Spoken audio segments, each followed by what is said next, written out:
tuli wano ku Terminal 1 era nga tubaye tunonye betwe tulinze abamu ku tiimu Bantu Africa Travel ina kyekuleetera era nga mwakimanyako twakyogera tulina tour.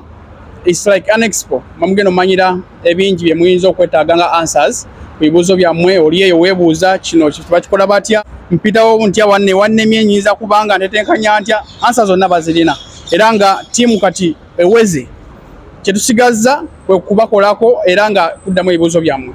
Tugenda tandikira na Abu Dhabi ennaku z'omwezi zigenda kubeera 3 which is today era nga okubajja wano malayo bumazi paka eri Abu Dhabi okulaba nga babakolako ensonga zammwe. So tobeereyo n'ogamba nti sijja kugenda kubuuza oba nja kubyemalira ate n'otuuka mu kubona ebikulemerera. So bano bakimalira ddala era nga nyongero bajjukiza nti tuwe nagenda kulwaninga ennaku zigenda kubeera nga nnaku 8 batandika nga 3 okumala nga 6 Abu Dhabi then wano Dubai ziza kuba ennaku z'omwezi nga 7 paka nga 10.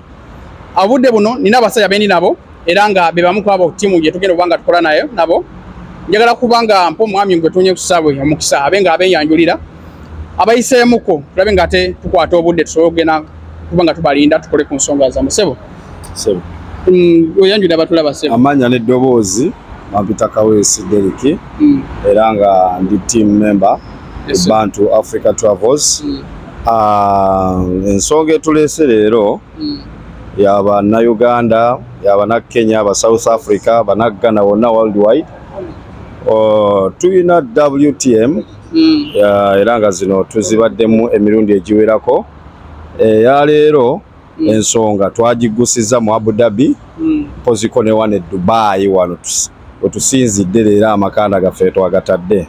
So kati omuntu yenna nga ali eyo ng'asobola okututuukirira nga Bantu Africa Travels asobola okwebuuza ku by'okutambula mu nsi zino wammanga eza Europe, Canada, USA, mpozi n'endala zonna za Australia. Tekyawudde. Tetuliko Muganda oba mu America oba mu kiye naye najja butuwa services zaffe nga Bantu Africa Travels. Yes sir. Okay. Ensonga muzuulidde naye era nga ndina mukulu Devi atera nnyo okwongerezaako ebigambo ebiwoomu era nga ebisawo eno njagala naye abeeko kyatwongerezaako okusinza enteekateeka nga we ziri twazimanyako naye era tobaawo oluusi kibanga kiri topped up. So Devi enteekateeka guys, I hope you doing well. Nsanyusa okubawuliza olunaku olwaleero nga bulijjo etulinda. Today this is the right day. Olunaku olwaleero Bantu Africa team from Uganda, he has arrived in Dubai already. Also we have the manager from Ghana, the office of Ghana. We are here tugenda kuba tutambula wano obudde buno aba Abu Dhabi guys naba notinze dda mubeere Sinalide restaurant Kampala Katale okuvanga 3 paka nga 6, then Dubai okuvanga 3 okuvanga 7 paka nga 10. We are waiting for you guys. Nabanyonyodde mwenna abagala okubuuza ku bibuuzo okumanya how you can travel, what is needed, come for your consultation. Consultation is free. Okumanya kyetaagisa tulabe. Dubai people always sagala mwerabire tujja kubanga ku Lwokubiri tujja kuba tuli mu Dubai. Dubai people nga 7 paka 6 mujje wali ku Sky Park Hotel okunena California Park Hotel kwa Nakir Road.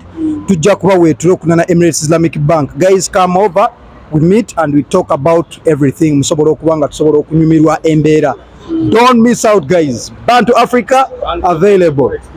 Then ekirala okwongerezaako tekikulobera nti banze buno budde nja kuba busy obudde bwofuna bonna yitawo weebuuze ebibuuzo bakuddemu bakunnyonnyole oveeyo ng'onnyonnyose like ng'ofunye answers zonna ze weetaaga ate omulimu ogubalekere ogubakwase bagutwale mu maaso. Naye nga tubalayanziza nnyo tubalinze era nga obudde buno tugenda kubanga tusimbula kugenda Abu Dhabi mutusangeyo.